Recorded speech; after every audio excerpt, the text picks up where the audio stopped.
আসসালামু আলাইকুম। আমি বৈষম্যবিধি ছাত্র আন্দোলন নাটোর জেলার আহ্বায়ক।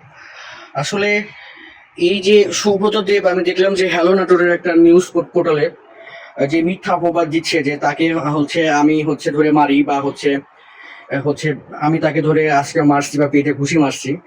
আসলে মূল ঘটনা হচ্ছে, আজকে জানেন যে আহ ইয়েতে আমাদের উত্তরা গণভবন রাজবাড়িতে ডাক হচ্ছিল ডিসি অফিসে। তো আমরা সকাল থেকে ডিসি অফিসে, আমি আমার ফ্রেন্ড বাগান নিতে যাচ্ছিল ডাকে। তো আমি আমার ফ্রেন্ড হিসাবে ফ্রেন্ড নেবে বলে আমি গিয়েছিলাম। যাওয়ার পরে আমার উকিল মুশফিক তুরাগ, তো উকিল আমার বন্ধু উকিল তো আমাকে বললো যে তুই আমার সাথে দেখা করে যা। তো আমি ওখানে দেখা করতে গিয়েছি, গিয়ে বসেছিলাম আর কি।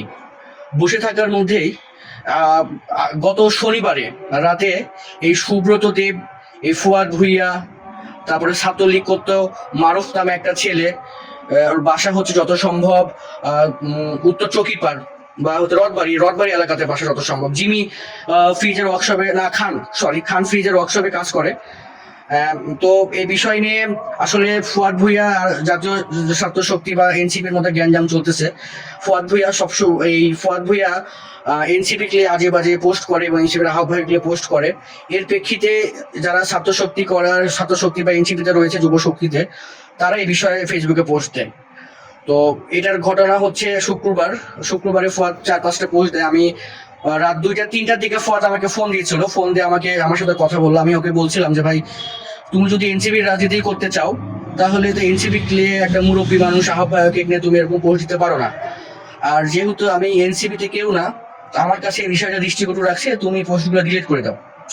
তো এই পোস্টটা ডিলিট করে দেয় না। তারপরের দিন ছাত্র শক্তির আহ্বায়ক থেকে শুরু করে ছাত্র শক্তির অনেকেই পোস্ট করে ফুয়াদ ভুইয়ার নামে। এখানে কথা হচ্ছে, পোস্ট করার পরে ফুয়াদ ভুইয়া শনিবার রাতে আনুমানিক 10টার দিকে সাইবানি মোড়ে আমার সামনে আহ্বায়ক তামিম এবং যুব শক্তির আহ্বায়ক তামিম এবং আলামিন, যে লক্ষ্মীপুর বাড়ি, তো একদম 2টা মোটরসাইকেল নিয়ে আসে। প্রথমে ফুয়াদ আসে না, প্রথমে সুব্রত দিয়ে দেখায় যে আমরা তামিম কোথায় আছে। তার আগে ফুয়াদ আমাকে ফোন দিয়ে আমাকে জিজ্ঞাসা করে যে তুমি কোথায় আছো। আমি বলি যে তামিমের দোকানে। তখন আমাকে ফুয়াদ বলে যে তামিম কোথায়। আমি বললাম যে তামিম দোকানেই আছে। দেওয়ার পরে আমরা যখন যাবো, তখন এই জনি ভাই আমাদের সাথে দীর্ঘক্ষণ ধরে গল্প করেন, না হলে আমরা অনেক আগেই আমি চলে আসতাম বা আমরা সবাই চলে আসতাম বাজার থেকে। তারপরে প্রায় আনুমানিক 10টার দিকে এই ফুয়াদ ভুইয়া তার এই দলবল সুব্রতকে নিয়ে আসে। আপনারা ওই সিসিটিভি ফুটেজ আমাদের কাছে আছে, যে মিথ্যা অপবাদ দিতেছে আমার নামে। দেওয়ার পরে এসে এলোপাথারি ভাবে তাইমে এবং আলামিনের কোবাতে লাগে। আমি ওখানে যা স্টেপ করি, আমি ফুয়াদ ভুইয়াকে আটকাই, তারপরে মারুফকে আটকাই, এই জন্য গুরুতর ক্ষত হয় না। এর প্রেক্ষিতে তামিম একটি মামলা করে। যেহেতু আমি ঘটনার স্পটে ছিলাম, সেহেতু আমি সেখানে তামিমের বিষয়ে সাক্ষী দিই। এবং তামিম জুলাই আন্দোলনে, আপনারা জানেন যে নাটোরে যারা জুলাই আন্দোলন করছে তার মধ্যে তামিম অন্যতম।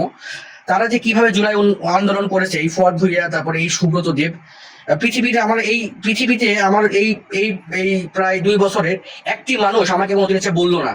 যাই হোক, আমি নিজেদের মধ্যে গ্যাঞ্জাম মিটিয়ে ফেলছিলাম। আমি ফুয়াদকে বলছিলাম যে তুমি রাজনীতি করতে পারো এনসিপির, আমি এখন পর্যন্ত এনসিপির রাজনীতি চাইতে পারি না, কিন্তু তোমার এরকম পোস্ট দেওয়া, যেমন তুমি যারাই রাজনীতি করবে তাকেই নিয়ে পোস্ট দেওয়া, এগুলো খুবই খারাপ দেখায় দৃষ্টিকোণ। এর প্রেক্ষিতে ফুয়াদ ভুইয়া কোবাই এবং তামিম একটি মামলা করে। সেই মামলার আমি সাক্ষী, এটুকুই আমার দায়িত্ব ছিল। আমি স্পটে ছিলাম। আমি চেষ্টা করছি যে তামিম এবং আলামিনকে বাঁচানোর জন্য। সিসিটিভি ফুটেজ আমি দিব কিছুক্ষণের মধ্যেই, আপনারা দেখতে পারবেন যে ঘটনার স্পটে সুব্রত দেব ছিল কিনা। আজকে যে ঘটনা হয়েছে, আজকে উত্তরা গণভবনে আমি করতে যাব, মানে আমার বন্ধু আমের বাগানের ডাক দিতে যাবে। তো আমরা সকাল থেকে ঘুরতেছিলাম, একজন কিনে নিছে।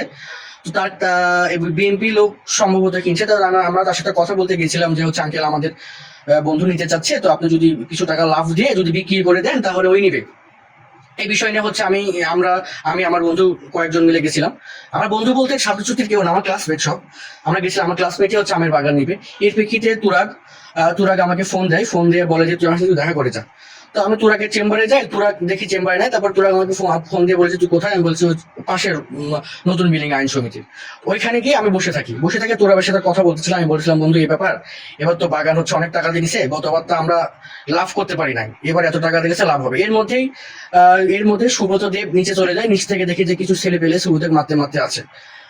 এর প্রেক্ষিতে যখন আমরা দেখি যে ওখানে চিল্লাচালি হয়, আমি জাস্ট ওখানে যে বাধাই মারামারিটা ছাড়াই দিয়ে বললাম যে তোমরা নিচে যা মারামারি করো।